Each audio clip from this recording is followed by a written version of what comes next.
ಓಂ ಶ್ರೀ ಗುರುಭ್ಯೋ ನಮಃ. ಗುರುಃ ಪಿತಾ ಗುರುರ್ಮಾತಾ ಗುರುರೇವ ಹಿ ಬಾಂಧವಾಃ. ಗುರುದೇವಾತ್ ಪರಂ ನಾಸ್ತಿ ತಸ್ಮೈ ಶ್ರೀ ಗುರವೇ ನಮಃ. ತಸ್ಮೈ ಶ್ರೀ ಗುರವೇ ನಮಃ. ಶ್ರೀ ಭಗವಾನುವಾಚ ವಾಸಾಂಸಿ ಜೀರ್ಣಾನಿ ಯಥಾ ವಿಹಾಯ ನವಾನಿ ಗೃಹ್ಣಾತಿ ನರೋಪರಾಣಿ ತಥಾ ಶರೀರಾಣಿ ವಿಹಾಯ ಜೀರ್ಣಾನ್ ಅನ್ಯಾನಿ ಸಂಯಾತಿ ನವಾನಿ ದೇಹಿ. ಅನ್ಯಾನಿ ಸಂಯಾತಿ ನವಾನಿ ದೇಹಿ.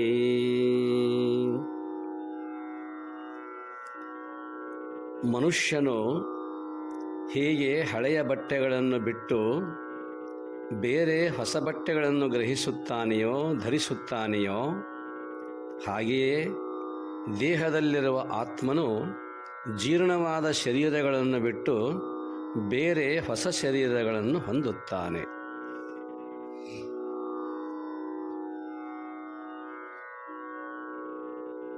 ಸರ್ವರಿಗೂ ಪ್ರಣಾಮಗಳು. ನಿನ್ನೆಯ ಶ್ಲೋಕದಲ್ಲಿ ಅರ್ಜುನನು ಪ್ರಶ್ನೆ ಮಾಡಿದ್ದಾನೆ,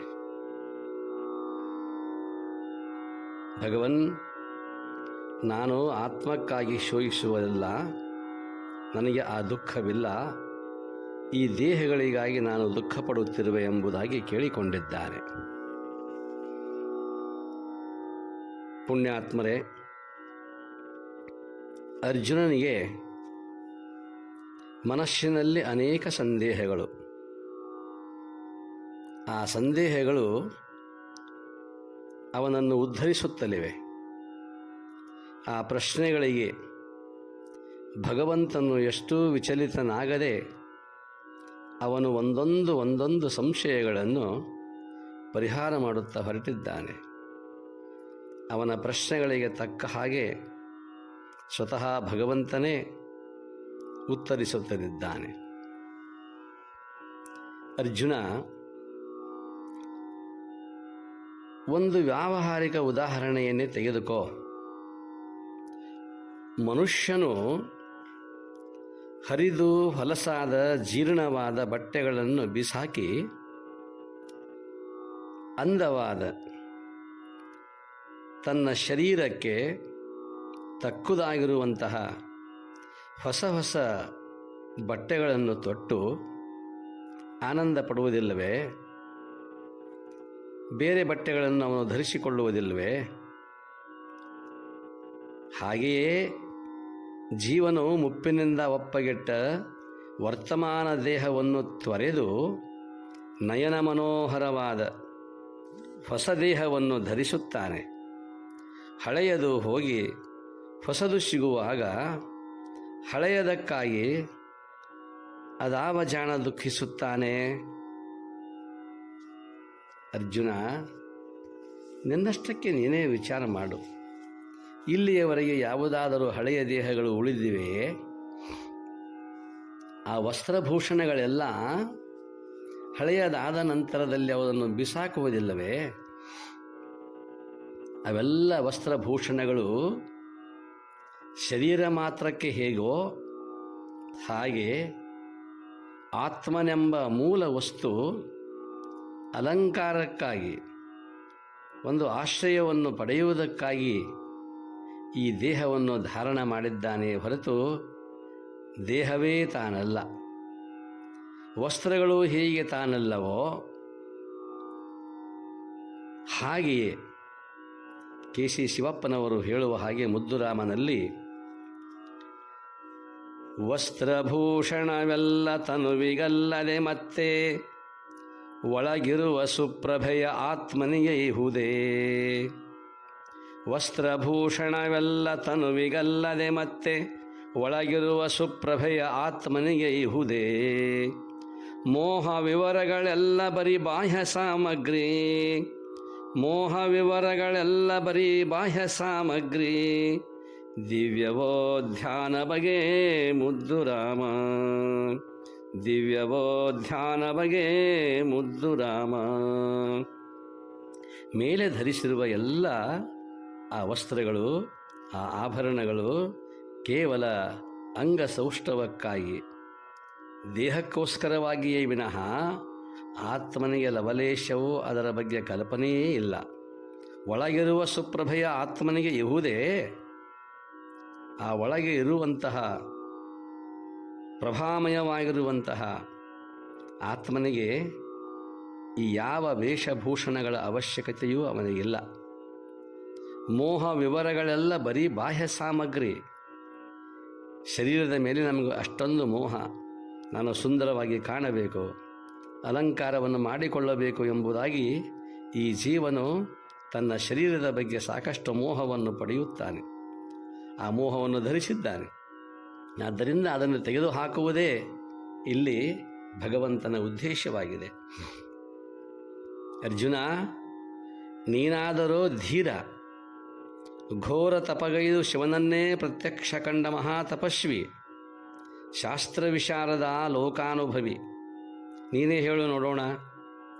ಈ ಮಾಸಿದ ದೇಹಗಳು ಭೂಮಿಗೆ ಉರುಳುವುದನ್ನು ನೆನೆದು ದುಃಖಿಸುವುದು ಸರಿಯೇ? ಹರಕು ಕೊಳಕು ಬಟ್ಟೆಗಳನ್ನು ತೆಗೆದು ಬಿಸಾಕುವಾಗ ನಾವು ಅಳುತ್ತೇವೆಯೇ? ನಿನ್ನಂಥವನಿಗೆ ಹಳೆಯದರ ವ್ಯಾಮೋಹ ತರವೇ? ಹಳೆಯ ಮನೆಯಲ್ಲಿದ್ದು ಹೊಸ ಮನೆ ಕಟ್ಟುತ್ತಾನೆ, ಹೊಸದನ್ನು ಪ್ರವೇಶಿಸಲು ಹಳೆಯದನ್ನು ಬಿಟ್ಟು ಬಿಡುತ್ತಾನೆ. ಹಾಗೆಯೇ ಜೀವನು ಈ ದೇಹದಲ್ಲಿದ್ದೇ ತನಗರಿಯದ ರೀತಿಯಲ್ಲಿ ಹಳೆಯ ದೇಹ ಬಿಟ್ಟುಕೊಡುತ್ತಾನೆ.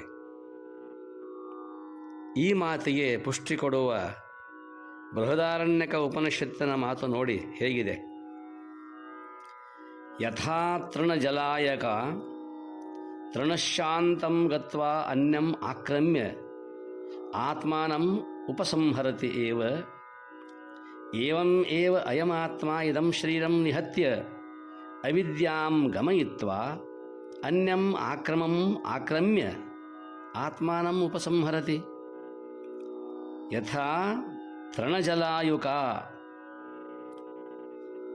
ಹುಲ್ಲಿನ ಮೇಲಿರುವ ಒಂದು ಕೀಡೆ, ಉದ್ದನಾಗಿರುವಂತಹ ಒಂದು ಕೀಡೆ ಹುಲ್ಲು ಕಡ್ಡಿಯ ಅಂತ್ಯ ಭಾಗಕ್ಕೆ ಹೋಗಿ ಅದು ತಾನು ಮುಂದೆ ಹೋಗುತ್ತಿರುವಾಗ ತನ್ನ ಸ್ಥಾನದ ನೆಲೆಯನ್ನು ಗಟ್ಟಿಗೊಳಿಸಿಕೊಳ್ಳುತ್ತದೆ. ಗಟ್ಟಿಯಿದ್ದರೆ ಮಾತ್ರ ಹಿಂದಿನ ಗಟ್ಟಿತನವನ್ನು ಮುಂದಿನ ಗಟ್ಟಿತನಕ್ಕೆ ಬಿಟ್ಟುಕೊಡುತ್ತದೆ. ಅಲ್ಲಿ ತನ್ನ ದೇಹದ ಅರ್ಧ ಭಾಗವನ್ನು ಹಿಂದೆ ಇಟ್ಟು ಮುಂದಿನ ಅರ್ಧ ಭಾಗದಿಂದ, ನೀವೆಲ್ಲ ನೋಡಿರಬಹುದು, ನಿಮಗೆಲ್ಲ ಅನುಭವ ಇರಬಹುದು, ಪೂರ್ತಿಯಾಗಿ ಮಣಿದು ಮುಂದಿನ ಅರ್ಧ ಭಾಗದಿಂದ ಮತ್ತೊಂದು ಕಡ್ಡಿಯನ್ನು ಆಕ್ರಮಿಸುತ್ತದೆ. ಹಿಂದಿನ ತನ್ನ ಪೃಷ್ಠಭಾಗವನ್ನು ಅದನ್ನು ಗಟ್ಟಿಗೊಳಿಸಿಕೊಂಡಿರುತ್ತದೆ. ಅಂತರದಲ್ಲಿ ಆ ಕಡೆ ಈ ಕಡೆ ಸುತ್ತಾಡಿ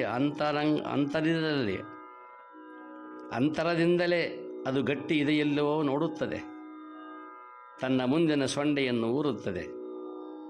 ಮುಂದಿನ ಆಧಾರ ಗಟ್ಟಿಯಾದ ಬಳಿಕವೇ ತನ್ನ ಹಿಂದಿನ ಭಾಗವನ್ನು ಎಳೆದುಕೊಳ್ಳುತ್ತದೆ.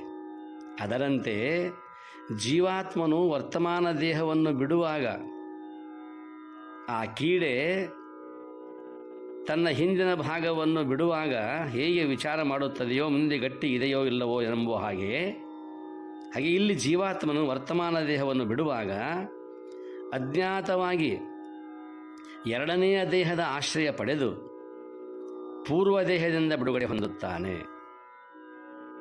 ಇದೊಂದು ಉದಾಹರಣೆಯಾದರೆ ಎಷ್ಟು ಸುಂದರವಾದ ಉದಾಹರಣೆ ನೋಡಿ. ಉಪನಿಷತ್ತು ಕೊಡುತ್ತದೆ ಈ ಉದಾಹರಣೆಯನ್ನು, ಒಂದು ಕೀಡೆಯ ದೃಷ್ಟಾಂತವನ್ನು ಕೊಡುತ್ತದೆ. ಮನುಷ್ಯ ಇದನ್ನಾದರೂ ನೋಡಬೇಕಲ್ಲವೇ?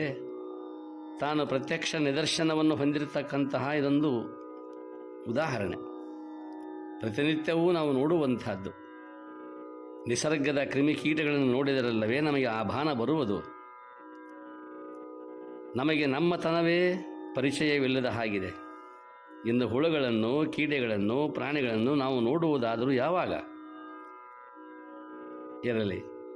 ತದ್ಯಥಾ ಪೇಶಸ್ಕಾರಿ ಪೇಶಸೋ ಮಾತ್ರಾಂ ಉಪಾದಾಯ ಅನ್ಯತ್ ನವತರಂ ಕಲ್ಯಾಣತರಂ ರೂಪಂ ತನುತೆ ಏವಮೇವ ಅಯಮಾತ್ಮಯದಂ ಶರೀರಂ ನಿಹತ್ಯ ಅವಿದ್ಯಾಂ ಗಮಯಿತ್ವಾ ಅನ್ಯತ್ ನವತರಂ ಕಲ್ಯಾಣತರಂ ರೂಪಂ ಕುರುತೆ.